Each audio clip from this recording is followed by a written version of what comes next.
ಜನತೆಗೆ ಇವತ್ತು ಯಾರು ನಮ್ಮ ರೈತರಿಗೆ ವಂಚನೆ ಆಗಿದೆ. ಸುಮಾರು 4,000 ಎಕರೆ ಅವರಿಂದ ಕಿತ್ಕೊಂಡಿದ್ದಾರೆ ಫಾರೆಸ್ಟ್ನವರು. ಅವ್ರಿಗೊಂದು ನ್ಯಾಯ, ಇವ್ರಿಗೊಂದು ನ್ಯಾಯ ಬೇಡ. ರಮೇಶ್ ಕುಮಾರ್ಗೊಂದು ನ್ಯಾಯ, ಇವ್ರಿಗೊಂದು ನ್ಯಾಯ ಬೇಡ, ಎಲ್ರಿಗೂ ಒಂದೇ ನ್ಯಾಯ. ಅವ್ರಿಗೂ ಕೂಡ ಅವ್ರವ್ರ ಜಮೀನು ಅವ್ರು ಕೊಟ್ಬೇಡಿ ಅಂತ ನಾನು ರೈತರಿಗೆ ಪರವಾಗಿ ನಾನು ಹೇಳಿಕೆ ಕೊಟ್ಟೆ. ಅಸೆಂಬ್ಲಿಯಲ್ಲಿ ಕೂಡ ಅದೇ ಮಾತಾಡಿದ್ದೇನೆ ಅಲ್ವಾ. ಎಲ್ರಿಗೂ ಒಂದೇ ನ್ಯಾಯ ತಾನೆ.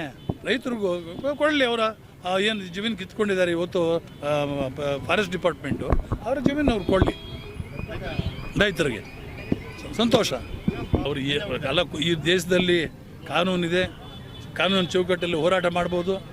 ಗೌರವಯುತವಾಗಿ ಅವರು ಜಮೀನನ್ನು ಏನು ಇವತ್ತು ಫಾರೆಸ್ಟ್ ಡಿಪಾರ್ಟ್ಮೆಂಟ್ನವರು ಆಜ್ಞೆ ಮಾಡಿದ್ದಾರೆ ಅದನ್ನು ಗೌರವಿಸಿ ಬಿಟ್ಟುಕೊಟ್ಟು ಗೌರವದಿಂದಿದ್ದರೆ ಬಹಳ ಸಂತೋಷ. ಅವರನ್ನು ಅಭಿನಂದಿಸುತ್ತೇನೆ.